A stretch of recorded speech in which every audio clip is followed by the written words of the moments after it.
Conditioner belum ada, baru adanya shampoo aja. Nanti bisa dicek di lantai atas itu.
Jadi itu adalah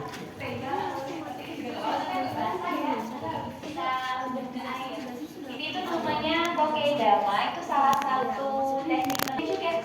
Jadi dia kayak biasanya kita kan di pot tuh. Nah kalau ini biasanya digantung kokedama itu karena biasanya kalau kita di rumah nggak terlalu punya banyak space tempat ya, jadi bisa digantung di pinggiran jendela, di teras rumah juga bisa. Ini cara buatnya itu tinggal tanah sama pupuk, nanti dikepal-kepal dikasih air. Biasanya di dapur rempah-rempah tuh juga salah satu contoh dari tanaman atsiri. Tanaman atsiri itu apa? Tanaman yang mengeluarkan aroma khas atau aromatik.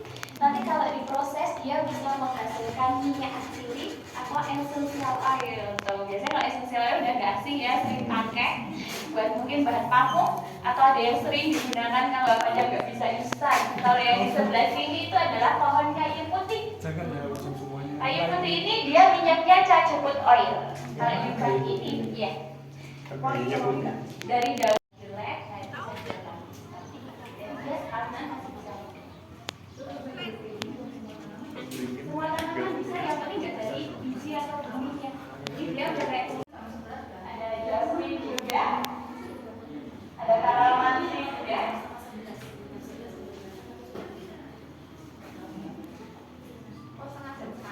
Iya, kalau beda membuat minyak urut, minyak gosok. Yang mana minyak urut? Itu citronella serewangi di sebelah sana pojok. Tuh. Jadi bola-bola kecil itu namanya hydrogel, biasanya kan buat mainan anak-anak.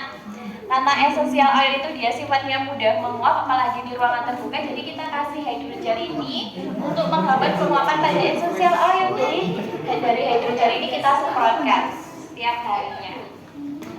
Ada jasmine, ada sweet orange. Jadi kalau lemongrass itu sering dapur yang biasa kita iya. Kemudian biasanya kalau digunakan untuk holistik, aromaterapi itu untuk menstabilkan jasmine. Oh, suka apa? Lemon? Apa peppermint? Kalau peppermint itu biasanya kalau kita lagi batuk kita pakai hirup aroma peppermint itu enak, kita tenggorokan, bernapas. Orange juga, jeruk manis. Nah, enak semua ya. Gak ada yang mual sama aroma ini. Kita jual aroma sapinya. Mbak Putih, jasmine yang melati. Dan biasanya kalau kita malam menghirup aroma bunga-bungaan, ada yang menguap. Mereka itu kan ada sinar matahari, makanya aromanya menguap, diserap sinar matahari. Karena di ruang tamu itu biasanya aroma yang sitrus menyegarkan. Nah, ini dulu itu di rumah suri itu adalah bekas pabrik citronella itu di tahun 1963. Itu kerjasama Indonesia Bulgaria. Nah, di museum ini dulu itu adalah tungku boiler atau tungku pemanas air. Karena dulu menggunakan distilasi atau sulingnya suling uap, jadi menggunakan dua ketel. Ketel bahan dan ketel air itu terpisah. Nah, kalau di museum ini tungku boiler, nah ini ada dua tungku. Dan nanti sudah siap buat jalan 3 lantai. Sudah sarapan semua kan? Ada yang nggak suka olahraga? Jadi bangunan di sini di rumah sini itu kita sebenarnya masih sama, cuma kita revitalisasi. Mungkin kalau nanti kita di lantai 3 bisa lebih jelas nih lihat dokumentasi di tahun 96, 91, 63 itu nanti bisa lihat lebih jelas saya kan. Nah kalau sebelah sini itu adalah bagian tanaman ini yang digunakan untuk bisa menghasilkan essential oil atau minyak sirih. Ini bagian akar, ini adalah akar wangi. Ada yang pernah pakai akar wangi atau minyaknya vetiver? Kalau zaman dulu akar wangi ini sering digunakan di lemari itu buat di baju biar nggak dimakan kutu-kutu kecil itu. Ada yang sering dibuat boneka itu. Oh iya. Iya untuk teater kan. Itu kan dia akarnya kayak gini. Iya. Kalau kita hirup nggak keluar aromanya. Iya. Ini juga ada bunga lavender yang dikeringkan. Ada juga ini daun kayu putih dan juga buah lemon tuh. Itu sayur itu banyak kangkung. Yang ini daun kayu putih. Proses penyulingannya atau distilasinya kan tanaman itu kan banyak, makanya kadang botolnya kan gelap karena dia kan sifatnya mudah menguap dan sensitif sama sinar matahari. Kita bisa next jalan sebelah sini. Nah kalau gas, makanya dia sifatnya mudah menguap tadi. Biasanya kalau pakai 2 tetes, 3 tetes di diffuser udah aromanya udah menyebar. Nah ini ada fun fact, semacam ini tebak-tebakan. Ada yang mau mencoba? Silakan diputar balik. Jawabannya diputar balik. Dibalik. Dijawab dulu. Silakan. Mau coba. Siapa yang tahu jawabannya? Minyak sirih termahal apa? Coba Tuh. Ini jawabannya aksiri termahal di dunia. Wih. Ya harum. Hati-hati Ya kan harum. disebutkan. Ini membantu atau prinsip. agarwood minyaknya. Oh. Biasanya di parfum Arab. Iya. Oh iya. Nah, itu prosesnya harus disakiti. Iya. Yang Ketika harus di- dikuliti. Iya, ketika di juga tuh lebih jelasnya. Nah, kalau yang sebelah sini itu yang pertama dari negara Mesopotamia. Jadi kalau yang di Mesopotamia ini zaman dulu itu bentuknya adalah sabun. Jadi sabunnya itu seperti ini. Ini replika. Sabun ini itu terbuat dari abu pembakaran, dicampur lemak hewan, kemudian ditambahkan dengan minyak sirih yang disuling di terakota ini. Jadi sabun ini untuk mencuci luka atau antiseptik. Dulu juga di Mesopotamia itu ada seorang taputi.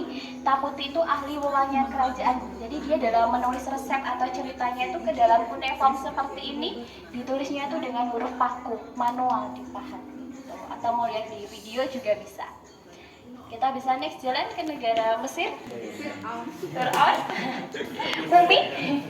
Proses mumifikasi itu kan proses pembalseman pada jenazah. Jadi sebelum dibalsem itu seluruh organ itu akan dikeluarkan kecuali jantung.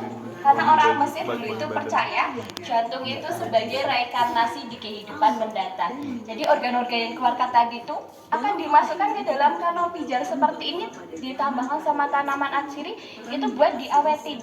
Baru nanti tubuhnya dibalsem, diperban, dan juga dimasukkan keluarga bangsawan. Nah ini salah satu parfum Mesir, namanya adalah Susino. Ini jenisnya Soliparium. Ini terbuat dari bunga lili, bintang pohon mur, dan juga kayu manis. Ada yang mau coba jadi bisa diolesi di tangan seperti ini.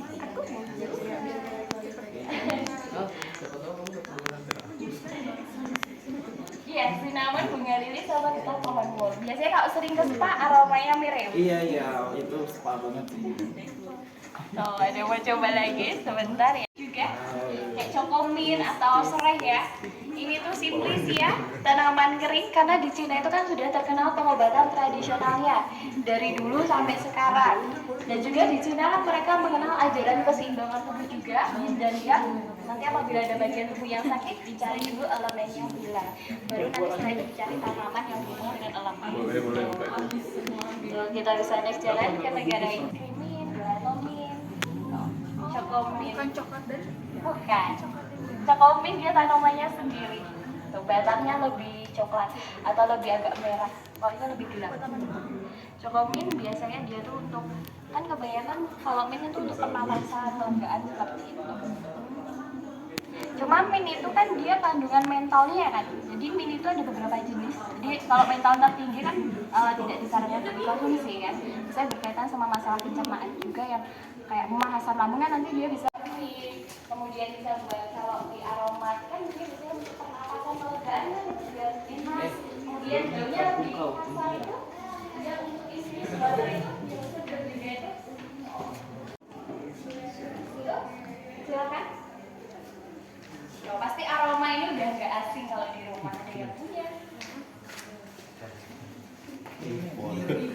Iya. Iya benar. Dipol. Dipol. Emang untuk pembersih ya. Nah ini tuh terpentin Terpentin. oil atau minyak pinus. Biasanya buat cat, thinner, Oh iya, alkohol, iya. dipol. Iya. Tuh. Nah dulu itu di Yunani orang yang jarang mandi. Ada yang jarang mandi? Ada teman saya. Dulu itu 9 hari sekali, 2 minggu sekali itu baru mandi. Karena kan di sana juga sumber airnya juga terbatas juga. Nah itu bisa digunakan untuk rangkaian mandi gitu. Karena kan antiseptik tadi.